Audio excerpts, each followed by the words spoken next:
Gas ప్రాబ్లంకి reason ఏంటి sir? అసలు గ్యాస్ ప్రాబ్లం పోవాలంటే ఏం చేయాలి? మనకి ఏ యాసిడ్ పడినా ఏ ఫుడ్ వచ్చింది ఆ మ్యూకస్ మెంబ్రేన్ డ్యామేజ్ అయ్యేసి. సో గ్యాస్ట్రిక్ ట్రబుల్కి ముఖ్యమైన కారణం ఏమంటే చూస్తే కనుక ఇప్పటి యూత్ అంత బాడీ వీక్గా ఉండడము, అంత మజిల్స్ కానీ ప్రాబ్లమ్, బోన్ ప్రాబ్లం, ఇలా స్టిఫ్నెస్ ఉండకపోవడం, ఎనర్జీగా ఉండకపోవడానికి కారణం ఏంటి సార్? బాడీ యంగ్ చిల్డ్రన్ని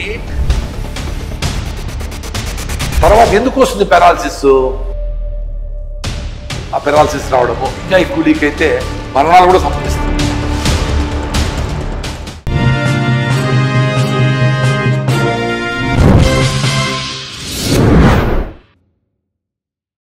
ఈరోజు మనతోనే స్పెషల్ గెస్ట్ ఉన్నారండి. ఆ గెస్ట్ ఎవరో కాదు, ప్రకృతి వనం ప్రసాద్ గారు మనతోనే ఉన్నారు. ఆయన హెల్త్ టిప్స్ని సార్ని అడిగి తెలుసుకోవడానికి ప్రయత్నిద్దాం. నమస్తే సార్. నమస్తే సార్. చాలా వరకు గ్యాస్ ప్రాబ్లం వస్తుంది. గ్యాస్ ప్రాబ్లంకి రీజన్ ఏంటి సార్? అసలు గ్యాస్ ప్రాబ్లం పోవాలంటే ఏం చేయాలి వచ్చిన వాళ్ళు? చూడు, ఇప్పుడు గ్యాస్ట్రిక్ ట్రబుల్ అనేది ఫస్ట్ ఫేజ్. మళ్ళీ అసిడిటీ అంటాం, మళ్ళీ అల్సర్, డియోడైనమ్ అల్సర్ అంటాం. అంటే ఏంటి? మనకు నోటు నుంచి, గొంతు నుంచి, అన్నవాహిక నుంచి డియోడైనమ్ వరకు మ్యూకస్ మెంబ్రేన్ కింద వరకు పేగుళ్ళంతా మ్యూకస్ మెంబ్రేన్ అంటాం. అంటే మ్యూకస్ అంటే జిగటగా ఉండి మనకి ఏ యాసిడ్ పడినా ఏ ఫుడ్ వచ్చినా జారిపోతూ ఉంటుంది. సో డైజెస్టివ్ ఎంజైమ్స్ అంటే హైడ్రోక్లోరిక్ యాసిడ్ లాంటి స్ట్రాంగ్ ఎంజైమ్స్ కూడా పేగుల్ని మన పొట్టని ఏం చేయలేవు. అట్లా ఆ మ్యూకస్ మెంబ్రేన్ డ్యామేజ్ అయ్యేది స్టార్ట్ అయితే గ్యాస్ట్రిక్ ట్రబుల్ వస్తుంది. ఎక్కువ గంటలు పులిసిపోయిన పదార్థాలు లోపలనే ఇంత తినేసి ఎక్కువ అది అరిగచ్చలేకుండా పోతే కూడా గ్యాస్ట్రిక్ ట్రబుల్ స్టార్ట్ అవుతుంది. అది ఎక్కువైనప్పుడు లోపల ఉండే మెంబ్రేన్ డ్యామేజ్ అయితే అసిడిటీ అంటాం, మళ్ళీ అల్సర్ అవుతారు. సో గ్యాస్ట్రిక్ ట్రబుల్కి ముఖ్యమైన కారణం ఏమంటే ఎవ్రీ 2 hours ఏదో వేస్తూ ఉండేమనుకో, అది ఎవ్రీ 2 hours యాసిడ్లు ఇస్తూ ఉంటుంది. ఆ ఇచ్చినప్పుడు మీకు ఫుడ్ లేదనుకో పేగుల మీద యాడ్ చేస్తుంది, చిన్నగా డ్యామేజ్ చేస్తుంది. ఆ డ్యామేజ్ ఎక్కువైతే వస్తుంది. సో మనము అందుకే 2 పూట తినాలంతే. పొద్దున్నే హాయిగా కరెక్ట్గా భోంచేసి, ఇప్పుడు నేను పొద్దున్న తినేసి వచ్చిన సాయంత్రమే 5 గంటలకు 6 గంటలకు తింటా అంతే. అంతకు నాకు ఆకలే ఉండదు. ఎందుకు? బ్రెయిన్ తెలుసు వీడు భోజనం పెట్టడు, నేను యాసిడ్ పంపించకూడదు అని. సో నీకు 2 గంటలకు ఒకసారి తిన్నావు, బజ్జీ తింటావు, బిస్కెట్ తిన్నావు, వేస్తా ఉన్నావు అనుకో, వీడేదో పెడతాడు కదా అని ఆ టైం మళ్ళీ రేపు యాసిడ్ పంపిస్తాను. నువ్వు రేపు తినలేదు అనుకో, యాసిడ్ పోయి పొట్ట మీద యాక్ట్. సో ఆల్రెడీ డ్యామేజ్ అయింది. ఆ డ్యామేజ్ ఎక్కువైతే అల్సర్లు ఇన్సర్లు వస్తూ ఉంటాయి. సో గ్యాస్ట్రిక్ ట్రబుల్కి ముఖ్యంగా మనం చేయాల్సిన పని ఏమంటే రాగి జావా, యాంటాసిడ్. రాగులు మీరు బయటే రాగులు కొనుక్కొని మీరే పిండి చేసుకోవాలి. సో పొద్దున లేస్తూనే మీ ఇంట్లో 3 ఉన్నారంటే 3 గంటల 6 పెద్ద గ్లాసులు రాగి జావా రెడీ అయిపోవాలా. 4 గ్లాసులు నీళ్లు పొయ్యి మీద పెట్టండి. 2 గ్లాసులు గిన్నెలో తీసుకొని నీళ్ళని 4 గంటలు 8 టీ స్పూన్లు ఫుల్గా దీంట్లో వేసి బాగా కలిపేస్తే కరిగిపోతుంది. బాగా మసలే నీళ్ళల్లో ఈ లిక్విడ్ తీసుకొని పోసి తిప్పుతా ఉంటే రాగి జావా రెడీ. షుగర్ లేకుండా ఉంటే ఆర్గానిక్ బెల్లం వేసుకొని పొద్దున్న 2 గ్లాసులు తాగేస్తే మీ అసిడిటీ పోతుంది. ఇంకా అసిడిటీ అల్సర్ ఉండేవాళ్ళు స్టీల్ బాటిల్ తీసుకెళ్ళిపోయి 1 లీటర్ని 1 లీటర్ను తీసుకుని సాయంత్రం 4 గంటలకు ఎప్పుడు ఆకలి వేస్తుందో అనిపిస్తుందో అప్పుడే ఇచ్చా. సో మీకు ఆకలి వచ్చినాక డ్యామేజ్ స్టార్ట్ అయింది అర్థం. మీకు ఆకలి కాబోతుందేమో ఇంకా 10 నిమిషాల తర్వాత అనుకున్నప్పుడే రాగి జావా తాగేయండి. బాటిల్ పెట్టుకొని అప్పుడప్పుడు తాగేసేయండి. మీకు 1 వీక్లో మీకు క్లియర్ అయిపోతుంది. మళ్ళీ రైసు బిన్నారీ పేడు కనకూడదు. బిస్కెట్, రైసు ఇవన్నీ, అరటిపండ్లు ముఖ్యంగా నో అరటిపండు for acidic patients. Milk items no milk items. మజ్జిగ బాగా చిరికిన మజ్జిగ okay, but not milk. So ఇవి అవాయిడ్ చేసి మీ టైంని మీరు 3 సార్లు 4 సార్లు తింటా ఉంటారు, 3 సార్లు చేయండి, 2 సార్లు చేయండి. మధ్యలో చిరుతిళ్ళు అస్సలు తినద్దు. అప్పుడు మీకు బ్రెయిన్కి వీడు ఫుడ్ పెట్టాడు కదా అని యాసిడ్ పంపించదు. సో ఆల్రెడీ డ్యామేజ్ అయ్యిండే పేగుల లోపల మళ్ళీ యాసిడ్ పడింది అనుకోండి, ఎట్లుంటుంది? అందుకని హై ఫైబర్ ఉండే పీచు పదార్థాలు ఉండే అరికెలు, సామలు ఇలాంటివి పొద్దున్న తిని, రాగి జావ తాగి, అరికెలు తిని, సాయంత్రం మధ్యాహ్నం సీజనల్ ఫ్రూట్స్ తిని, సాయంత్రం 5 గంటలకు జొన్న రొట్టెలు, 3 గంటలకు వీలైతే రాగి జావ తాగితే అసిడిటీ అల్సర్లు పోతాయి. నాకు కూడా పెద్ద అసిడిటీ పేషెంట్ ఎండోస్కోపీ అంతా చేశాను. ఎవ్రీ 2 hours తినాలని చెప్పాను. ఇప్పుడు నేను ఏకాదశికి 36 hours నో ఫుడ్, ఇంతే అసిడిటీగా ఉంటా, నో ఫుడ్, వాటర్ తాగుతా, అది డబ్బైతే తాగుతా లేకపోతే తాగు. సో అసిడిటీకి పెద్ద సొల్యూషన్ నాకు జరిగింది. అది చూసిన వీడియో చూసిన చాలా మంది వాడి రాగి జావతో అసిడిటీ పోతుందా అనుకునే వాళ్ళు పోలా, రాగి జావ తాగి చూద్దాము అనుకునే వాళ్ళు పోయింది. మరి నమ్మండి, సీరియస్గా ఆపరేషన్ చేసి కట్ చేసి కుట్టి అప్పుడే పోతుంది జబ్బులు అనుకోవద్దంటారు ఆయన. చాలా సింపుల్గా పోయి సొల్యూషన్స్ ఉన్నాయి, దాన్ని ఫాలో కాండి. ఆకలి కాకనే రాగి జావతో మీ పొట్ట నింపేయండి 2 సార్లు 3 సార్లు. అసలు మీరు రాగి జావే 1 వీక్ తాగండి. రోజుకు 6 లీటర్ రాగి జావ తాగండి. ఏమి తాగ ఆకలే రాగి జావ, ఆకలే రాగి జావ తాగుతా ఉండండి, క్లియర్ అయిపోతుంది. ఓకే. అండ్ మనకు నాన్ వెజ్ తింటుంటాం, చికెన్ మటన్ అని. నాన్ వెజ్ మన బాడీకి ఎంతవరకు యూజ్ అవుతుంది సార్? ఒకవేళ హెవీ నాన్ వెజ్ తింటే మన బాడీకి ఎలాంటి ఎఫెక్ట్ పడుతుంది? యాక్చువల్గా మనము వెజిటేరియన్సా నాన్ వెజిటేరియన్ దానికి నేను వెజిటేరియన్ కాబట్టి 30 ఏళ్ళ నుంచి నేను సపోర్ట్ చేసుకుంటా. ఇది వీడియో చూసేవాళ్ళు చాలా మంది నాన్ వెజిటేరియన్సే నన్ను చుట్టుకుంటారు. సో వీడు నాన్ వెజిటేరియన్ వద్దన్నాడు కాబట్టి వీడు వీడియోలు చూసేది వద్దనుకోవచ్చు, మీ ఇష్టం. అది వీడియోలు చూడాలని నేను చెప్పేసి వెళ్ళిపోతా, అంతే మీ ఇష్టము. మనము నాన్ వెజ్ చూస్తానే తినబుద్ధి అవుతుందా తినబుద్ధి కాదా? మనకి ఏమైతుంది చెప్పండి? నాన్ వెజ్ చూశారనుకో తినబుద్ధి అవుతుందా? అంటే కుక్కుడు కాదు, అన్కుక్కుడు. మీరు తినబుద్ధి కాదు. మీరు చేపల దగ్గర అనుకో ముక్కు మూసుకుంటారు కదా, మీరు చికెన్ షాప్ కు మటన్ ముక్కు మూసుకుంటారు కదా. అదే మీరు ఒక నాన్ వెజిటేరియన్ జంతువు పోయింది అనుకో, అదే దానికి ఎట్లా ఉంటుంది? జల్లుగా అర్థం ఉంటుంది. ఆ స్మెల్ అది ఫుడ్ చూస్తారు, దాని ఫుడ్ అది కుక్ చేసుకున్నా. మనం దాన్ని నాన్ వెజ్ని వెజిటేరియన్గా మార్చడానికి అల్లము వెల్లుల్లి పేస్ట్ వేయించి మిరియాలు గిరియాలు చెక్క లవంగాలు వేసి దాన్ని వెజిటేరియన్గా మార్చి మళ్ళీ తింటాడు. నీ ఫుడ్ అదే అయితే నువ్వు డైరెక్ట్గా తినేట్టుగా ఉండాలి కదా. నేచర్లో ఏదైనా ఏదైతే మనమే స్పెషల్గా ముట్లా. సో మన ఫుడ్ కాదు అని అనుకుంటా ఉంటాను నేను పూర్తిగా నమ్ముతా. So I'm vegetarian. రెండోది, నాన్ వెజిటేరియన్ అనిమల్స్ కన్నిటికి ఇంటెస్టైన్ లోపల పేగులు చాలా షార్ట్ ఉంటాయి. అదే వెజిటేరియన్ వాటికి లాంగ్ ఉంటుంది. మనకి చిన్న పేగులు ఇట్ట తిరిగి 6-7 మీటర్లు ఉంటాయి, అంటే 20 feet ఉంటాయి. అదే నాన్ వెజిటేరియన్ ఐటమ్స్కి 1.5 meter ఉంటుంది అంతే. సో అందుకోసం కూడా మనం బేసికలీ వెజిటేరియన్స్ అనే దానికి ప్రూఫ్ చెప్తా ఉంటాం. వెజిటేరియన్ అనిమల్స్ అన్నీ మనమైనా ఎక్కువ నీళ్ళు తాగుతాం, కొట్టుకుంటాను, ఇన్ని నీళ్ళు తాగుతాం. నాన్ వెజిటేరియన్ తినే జంతువులన్నీ నీళ్ళు లిక్ చేస్తాయి, నాకుతాయి, అంతే, తాగవు. సో ఈ కారణాల వలన వెజిటేరియన్ మనిషి అని డిసైడ్ చేసి నేను వెజిటేరియన్ అయినా. నా హిమోగ్లోబిన్ 15.8 ఉంది, నాకు ఏ సమస్యలు లేవు. నాకు ఎక్కువ మిల్లెట్స్ తినేటప్పుడు బరువు ఎక్కువ తగ్గిపోయినప్పుడు నాకు B12 డెఫిషియన్సీ వచ్చింది. B12 కోసము రోజు తిన్న అన్నంలో కానీ రాగి ముద్దలో కానీ నీళ్ళలో వేసుకొని పొద్దున్నే పిసుకొని అంబల్లాగా తాగితే పొట్టలో ఉండే బ్యాక్టీరియా ఇంప్రూవ్ అయ్యి B12 తయారు చేస్తుంది. ఇదొకటి తప్ప జనరల్గా వెజిటేరియన్స్కి B12 డెఫిషియన్సీ అంటారు కదా, దానికి అంబలి తాగి పొల్లటి మజ్జిగ తాగి మనం రికవర్ కావచ్చు. చూస్తే కనుక ఇప్పటి యూత్ అంత బాడీ వీక్గా ఉండడము, అంత మజిల్స్ కానీ ప్రాబ్లము, బోన్ ప్రాబ్లం, ఇలా స్టిఫ్నెస్ ఉండకపోవడం, ఎనర్జీగా ఉండకపోవడానికి కారణం ఏంటి సార్? అంటే మీ ఏజ్లో ఇప్పుడు ఉన్న మీరు యాక్టివ్నెస్ ఇప్పటిదాకా అన్నారు మీరు నాయనమ్మలు తాతయ్యలు చాలా స్ట్రాంగ్ ఉంటారు, కానీ ఇప్పటిన్న యూత్ అంత స్ట్రాంగ్గా లేరు, వీక్గా ఉన్నారు. అదే మనం ఇంత ముందరంతా అనుకున్నట్లు మదర్స్ హెల్తీగా లేరు. అదే. సో మదర్స్ నుంచి బయట వచ్చే నెక్స్ట్ జనరేషన్ ఇంకా వీక్గానే ఉన్నారు. కానీ ఇనిషియల్గా తల్లి పాలు తాగడము, బాడీ యంగ్ చిల్డ్రన్ని హెల్తీగా పెట్టేదానికి చాలా హార్మోన్స్ పనిచేస్తాయి.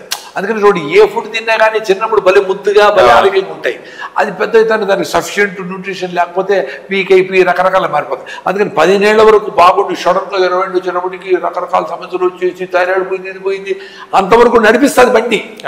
10 ఏళ్ల వరకు నడిపిస్తుంది. 15 ఏళ్ళకి వీక్ అవుతుంది. 20 ఏళ్ళకంతా రకరకాల సమస్యలు వచ్చేస్తాయి. కళ్ళు రాలిపోవడం, ముచ్చు రాలిపోవడం, తెల్లటికి ఇవి అవి స్కిన్ సమస్యలు రకరకాలు వచ్చేస్తాయి. అందుకని అందరూ ఇప్పుడు లేట్ అయ్యే కొద్దికి మ్యారేజ్ చేసుకుని భయపడతా ఉంటారు. అన్ని సమస్యలు వచ్చేసాయి కదా. 20 ఏళ్ళకి షుగర్ వచ్చేసింది, బీపీ వచ్చేసింది, థైరాయిడ్ పోయింది. ఆడవాళ్ళకైతే హిమోగ్లోబిన్ లేదు, అసలు 6-7 ఉంది. సో సమస్యలు చిన్నప్పుడు నేచరే గిఫ్ట్ ఇస్తుంది. ఓకే, చిన్నప్పుడు కొంచెం తప్పులు పనులు చేసినా కానీ శ్రీకృష్ణుడు శిశుపాలుని రక్షించినట్లు 15 ఏళ్ళ వరకు నడిపిస్తుంది. అదే మా ఏజ్ గ్రూప్ వాళ్ళకి 30 ఏళ్ళ వరకు బాగానే ఉన్నారు. ఎందుకు? గాలి బాగుంది, ఆహారం బాగుంది, పొల్యూషన్ లేదు, పిజ్జాల బర్గర్లు చెత్తాచెదారం లేదు కాబట్టి ఏదో తింటేమేమో కమ్మర కట్టో బెల్లమో మైసూరు పాకో ఏదో తినేవాడు అంతే. అంత తప్ప ఈ కలర్లోకి వెళ్ళిన పొల్యూషన్ ఏం లేదు కదా. సో మా జనరేషన్ వాళ్ళకి 30-40 ఏళ్ళు వచ్చేవరకు అసలు ఏమి ప్రాబ్లం లేదు. ఏది చిన్నప్పుడు బాగా తిని మన చెత్త తినే నడిచింది. ఇప్పుడు యంగ్ పుడతానికి కూడా ప్రాబ్లమ్స్ వచ్చేస్తూ ఉన్నాయి. సో దానికి నేచర్స్ గిఫ్ట్ 15 ఏళ్ల వరకు ఎంజాయ్ చేయొచ్చు.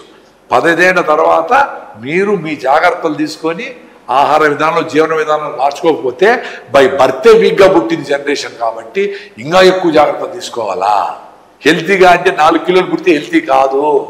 మీరు హెల్తీగా ఉండాలంటే మంచిగా మీ మదరు హెల్తీగా ఉండి, ఆమె హిమోగ్లోబిన్ బాగుండి, ఆమె ఫిజికల్గా బాగుండి, మెంటల్గా బాగుండి, హెల్తీగా ఉండే ఆమె ద్వారా పుట్టిన పిల్లలు చిన్నప్పటి నుంచి అన్నప్రాసన కాకుండా రాగులతో సద్దలతో జొన్నలతో ప్రాసన చేసి ఆ ఫుడ్ని పెట్టుకుంటా వస్తే జనరేషన్ అందరూ ఆ గ్రోత్ పీరియడ్లో ఈ ఫుడ్లన్నీ పెడితే బాగా ఆరోగ్యం పెరుగుతారు, 6 నెలలు పొడుగు అవుతారు, అందరూ అవుతారు. ఇప్పుడు 10వ క్లాస్ పిల్లలు చూస్తే ఇంత ఉంటారు, ఊగుతా ఉంటారు, 10th క్లాస్ అంటారు.